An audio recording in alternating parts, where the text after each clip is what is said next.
Hi, my name is Stephanie and welcome back to my channel. And for this video, I thought it would be a fun idea to just sort of give you my top 10 application tips for Oxford and also for masters in general. So if you're looking to apply for a master's degree, this is the video for you.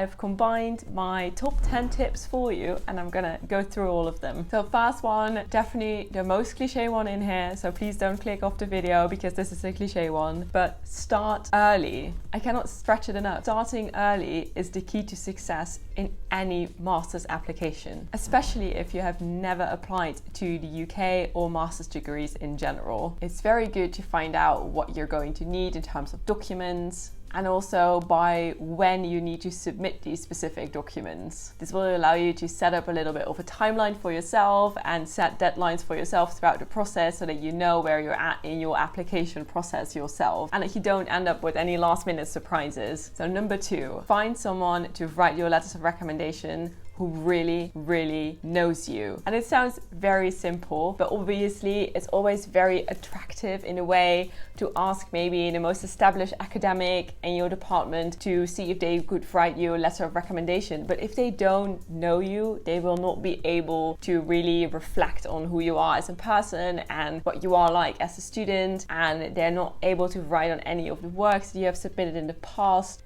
And are not going to be able to fully show Oxford or any other master's degree that you're applying for what type of student you really are. So it is really important to find somebody that really knows you. Number 3, update your CV. And I do not mean in a general sense like, oh, don't forget to put your A-levels on there or don't forget to include your undergraduate degree. No, I mean it in a different way. As the CV that you currently might have will be the one that you have used maybe to apply for an internship somewhere, or the one that you used to get a job during your high school or undergraduate degree. So in essence, the one that you want to submit to Oxford might be more of an academic one, because to be fair, Oxford most likely will not really care about the fact that you were your tennis society's captain either in high school or in undergrad. So you might want to adjust your CV to be more academic, if that makes sense.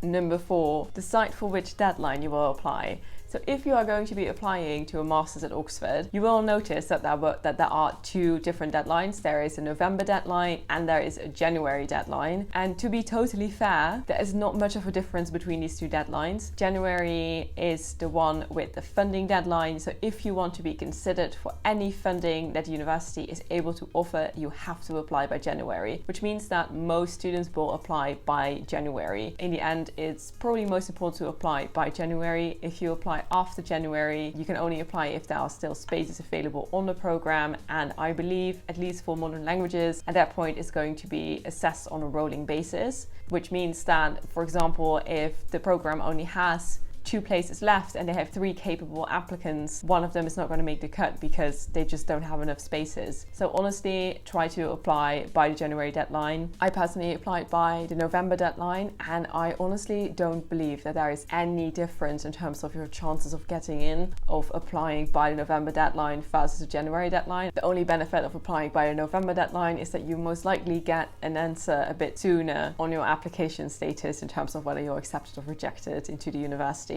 Apart from that, there's not a real benefit, I think. Then number 5, try to have everything finished and everything sorted a week prior to the deadline that you chose to submit by. And the reason why I'm saying that is because having some spare time in the event that something else during the process went wrong, you still have that little buffer of a week to just sort things out, and that can be incredibly helpful. Or for example, if you get a last minute surprise. So number 6, about the personal statement. The thing is with personal statements that honestly, try to find out if your personal statement has any requirements. Those requirements could be different for any university and any degree within the same uni. So honestly, try to find out if you have any specific requirements for your personal statement, which could be, for example, the length of your personal statement. My Oxford one was, I believe, definitely the longest one that I submitted, but they can also have just a page limit in terms of, 2 pages is the limit. They could have a hard word limit in terms of a number, and they also could have a character limit, for example. On the other hand,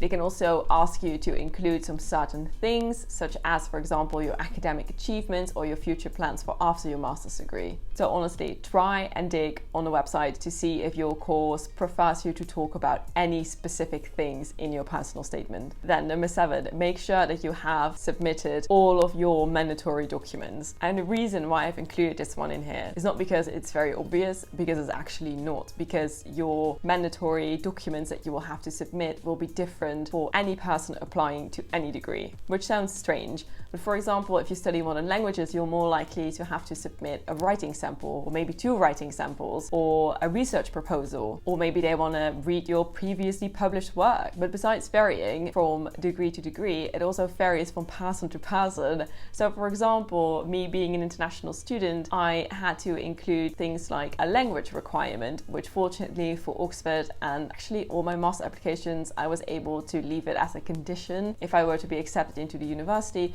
But it is one of the mandatory documents that I had to submit as an international student. And as a student who at the point of applying had already graduated from university, I had to submit my official diploma and my official transcript. So that might just not be the case for you because you haven't graduated, for example. Please do try to check if you've submitted every single mandatory document that is applicable to your specific situation, because it will be different for everyone. We're just making it way more complicated than it should be, but that's just the way it is. Number 8, check everything for spelling mistakes, including things like your CV and also the personal information that you filled out on your application form. Please check if you've spelled your name correctly, if your address is on there correctly, because a typo can hide in the most annoying spots and you just don't notice it because, for example, you didn't check your address for spelling mistakes because, you know, it's like one of those things that you just type out and you just, you know, leave it essentially. But honestly, check your address.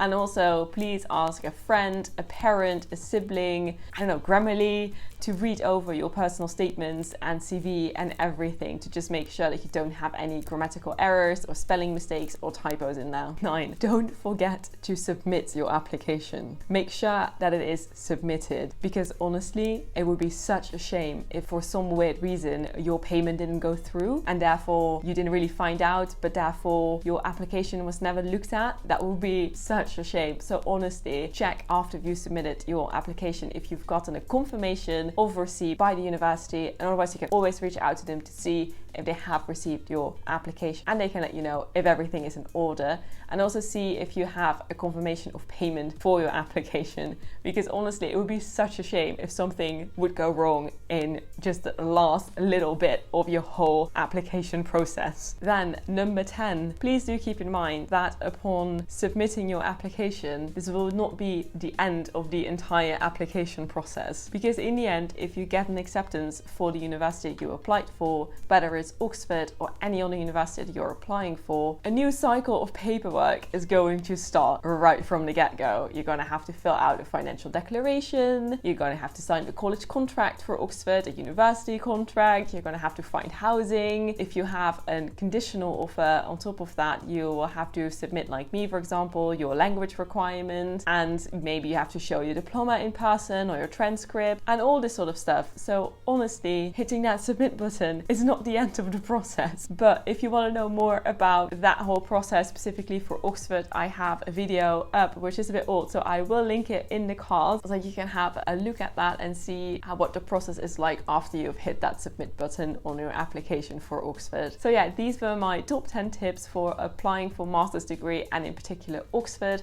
I know they're a bit general, but I hope they helped you out, or they reminded you of a little thing that you still needed to take care of, or just in general to be a bit more prepared on what to expect in the application process for either master's degrees at Oxford or just master's degrees in the UK in general. Thank you so much for watching. I hope you enjoyed this video. Please like, comment and subscribe, and I see you in the next video.